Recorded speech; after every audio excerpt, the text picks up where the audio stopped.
everyone, and welcome back to Michelle Reads and Vlogs with me, Michelle. Today I'm going to do my September wrap up, so all of the books that I read and listened to in September. So in September, in total, I consumed 9 books. 7 of those were physical reads, 2 of them I listened to on audiobook. In total, from the physical books, I read 2,465 pages, which for me, I'm really proud of. It's probably one of my best ever reading months, so clearly making a TBR works for me. So the first book that I consumed in September was the 3rd book in the Shades of Magic series by Schwab, which was A Conjuring of Light. So I carried this one over from the end of August into the beginning of September. It is the longest book I actually read in the month. It was 624 pages. I did end up giving this and the trilogy overall 5 stars. I absolutely love V. Schwab and I really got into this series. The Shades of Magic series is about a group of characters called Antari, who are the only people who can travel between 4 different worlds that are basically layered on top of one another. Within those worlds, we have 4 Londons because they are in the same place as one another if you move from world to world. All 4 Londons are different. There is Black London, Grey London, Red London, and White London. I've just said them in the complete wrong order. But basically, Black London had so much magic, it got really bad and it burnt out. White London is becoming very similar. There's lots of magic and lots of greed, and it's going on the way to becoming like Black London. Red London has magic and it is very healthy with it. And Grey London is basically our London, where there is no or very little magic. And we follow these characters as they move between the worlds and the ones who are within worlds. And I just love it. I love it. I can't explain more about the plot than that, but we know that at the moment, Fragile Threads of Power, which is the new book set, I think, 7 years later, and that does have some of these same characters in. It is the same world, but a new story. And I'm still waiting for my copy to arrive. So I've not started that yet, but I will be doing so very soon. But the original trilogy, 5 stars. The next book that I read in September is one of the shorter books that I read this month. It's the first book in the Before the Coffee Gets Cold series by Toshikazu Kawaguchi. And at the beginning, I was reading it and I was like, I don't think that this book is for me. And then as it got on and these short stories kind of intertwined with one another, I ended up really enjoying it. I ended up giving this 4 stars. So Before the Coffee Gets Cold is about a small cafe set in Japan where there is one seat that you can sit in it and you can travel in time. So you can go back to any moment in time, but there are rules here. You have to remain in that one seat and you can't leave the cafe. So there'd be no point in wanting to travel back to go and see something that happened outside of the cafe. You've got to stay there. So there are other rules as well, but really good. And as I said, how the stories start to intertwine, really good. I can't wait to get into the next ones of these. Book number 3 was my first audiobook of the month, and that was Red Rising by Pierce Brown. And I really liked this. I thought it was nuts. So it's sci-fi. The story in book 1, Red Rising, the way you think it's going to go through the first few chapters, and then where it gets to, it's like a completely different book almost.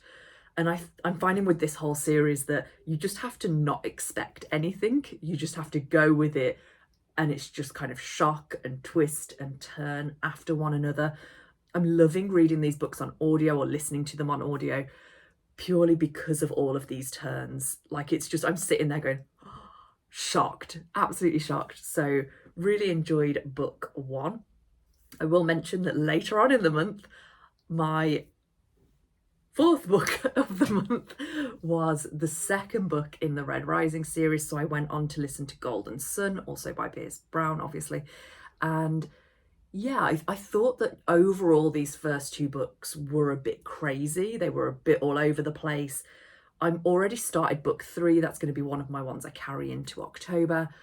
And I already feel like book 3 is a little bit clearer with the storyline and a little bit easier to follow.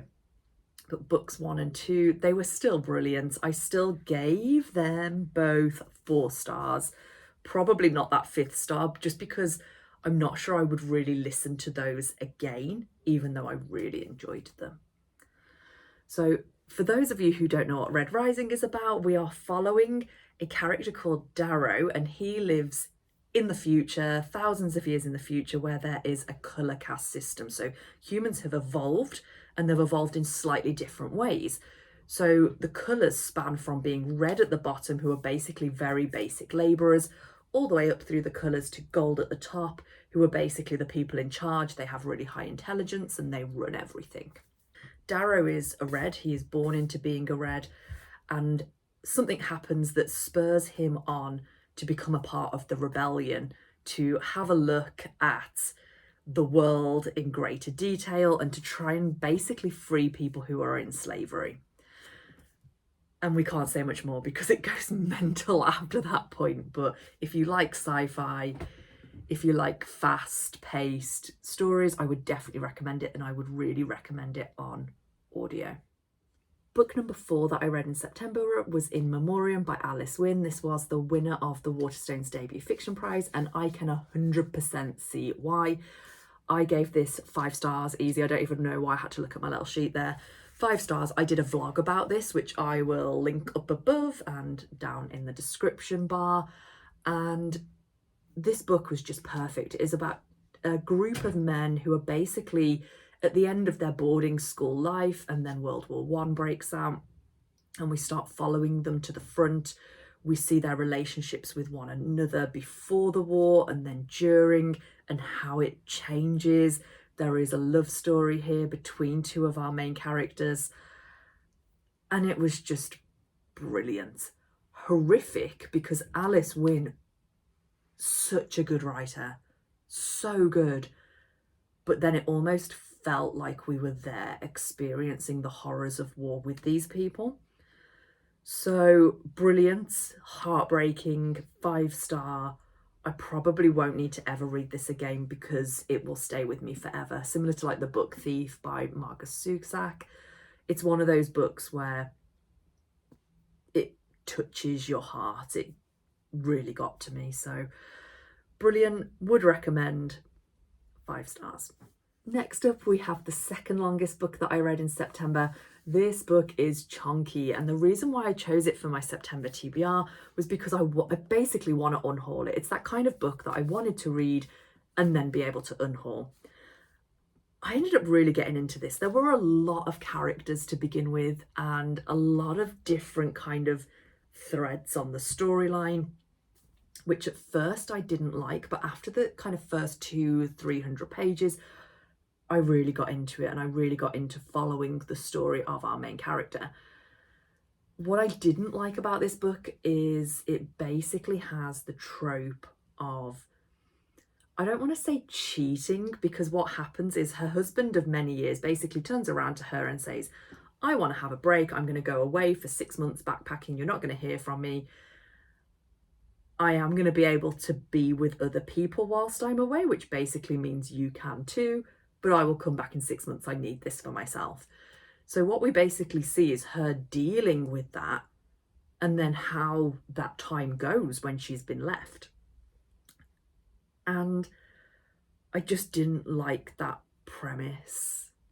I didn't like that premise. I mean, fair enough if you want to go away and find yourself, but why have the whole option of, well, I'm going to be able to be with other people, when you've been married and committed to this woman and you're basically saying, yeah, I'm pretty sure I'm going to come back. I almost wanted to shake her and be like, have some self-esteem, woman. Like, what is this bloke doing to you? But as the story goes on, we learn a little bit more about their past, and it kind of puts things into perspective a little bit. But yeah, I'm not huge on tropes where people cheat on their partners. That's just me. I gave this 4 stars still. I did end up enjoying it, but I am now looking forward to unhauling it because it is a large book. Next up, I read The Last Tale of the Flower Bride by Roshani, and I really enjoyed this. It even says it's for fans of people who like Addie LaRue. I love Addie LaRue. It's one of my favourite books. And I can see why, because it's almost like very light fantasy. So it's not a heavy fantasy world, similar to The Invisible Life of Addie LaRue. So here we are following a couple. We see them when they get together, we see them when they marry, and basically we start to see into the past of this woman. And she's always said to her husband, the one thing I don't want you to do is go rooting around in my past. And then it kind of catches up with her. And it's very kind of airy, very floaty, very lyrical. I did really enjoy it. I guessed where it was going quite early on. So when it got to that, I was a bit like, okay, that was kind of obvious. But I did enjoy it. I gave it 3 stars, which is actually my only 3-star rating of the month. Everything else was 4 or higher. 3 to me still means I enjoyed it, but it means I probably wouldn't rush to recommend it. Like 4 or 5 stars I would definitely recommend. I would rave about, I would read again. I'm not really going to rave about this. To be honest, I'm probably going to forget about it quite quickly. The only thing that will remind me is that it's a Fairy Loot edition and the spreads are absolutely stunning, but I didn't think the book was that good. Next up, we have So Late in the Day by Claire Keegan. So you will have seen me pick this up and read it and talk about it if you watched my Come Book Shopping video with me. Again, I'll link it in all the places. And I really enjoyed this. It was a good book. Claire Keegan has a way of writing so succinctly. I could not say that word, succinctly, and really getting us to see what is going on in humans, like human life, the human condition. It was brilliant, but it's only 47 pages long, and I think I paid $8.99 for this, so it is quite cheap for a hardback. Technically it is hardback. I just feel that that's a bit wrong, and I almost feel bad for saying that because she's obviously a brilliant author. This is her work, it's her writing. I chose to buy this. What I said in my video was I would definitely just loan it from the library or get it off a friend. I don't know if I would recommend. I think I almost regret buying it physically. But as a story, as a short story, it was brilliant. So it is about, again, a couple, and it's coming up to their wedding day, and we are looking at basically how their relationship progressed from them getting together to getting to this point. Really good. I gave it 4 stars. So lastly, because I've already talked about Golden Sun, this will be the last book on what I read in September, and that was The Power by Naomi Alderman. I did not realise that this book is actually a few years old. I was talking about feminism with my friend Julia, and she was like, oh, you should read The Power. And I was like, oh, I've never heard of that. And I realised that I have seen this, but with a different cover, with the red, and it's kind of very retro, and it's very squares, and it's got like The Power and like big words across it. But I really enjoyed this, but it also made me feel really angry and sad. So the premise here is that we have got the women of the world start to evolve to have an electrical power. So they basically get another organ in their body that allows them to control electricity and to produce electricity. And it's good because, you know, if there's a man who's not being very good, they can zap them and it can prevent bad things from happening to women. But basically what we start to see throughout the book is the shift in power from men being more powerful than women to women being more powerful than men. And why this basically upset me and got me angry is because Naomi Alderman was brilliant at switching the language around. So whereas in the beginning of the book, you know, it'd be like a man putting their hand on a woman's leg and being like, calm down, honey, don't get over exaggerated. And slowly throughout the book, it turns so that by the end, you've got a woman putting, like, you know, the hand on the man's leg, like, oh, don't worry, honey, don't get your knickers in a twist, you know, like that kind of thing. That's not actually said in there, but so it did make me angry to think this is the world we live in. This mirror has been held up, and it just really angers me that women are so weak in our world. But then what we get here, it almost becomes the opposite, and then it almost angers me that women become so powerful and men are so weak.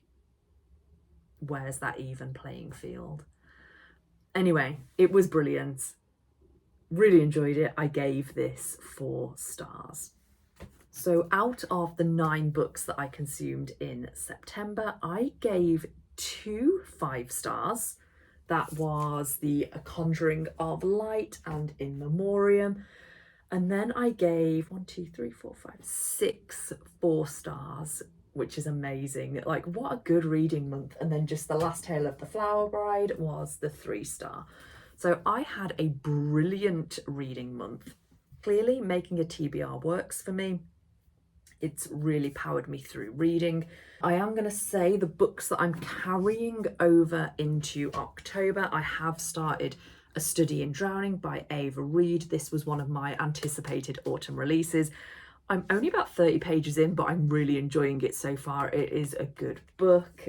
And I'm also listening to the third Red Rising book, Morning Star, on audio. So we will see what October brings. I'm so excited for my October TBR. I'm also so excited to finally read The Fragile Threads of Power. If you'd have asked me at the beginning of the month, I would have been like, yeah, 100% that would have been in this wrap up. I haven't got it yet. I've now got 6 orders for that book and none of them have come. I've basically got to the point where I've ordered a normal copy and it is due tomorrow, I think. So we will see, and I'll try and do a reading vlog for that as well. I say try, I will do a reading vlog for that as well.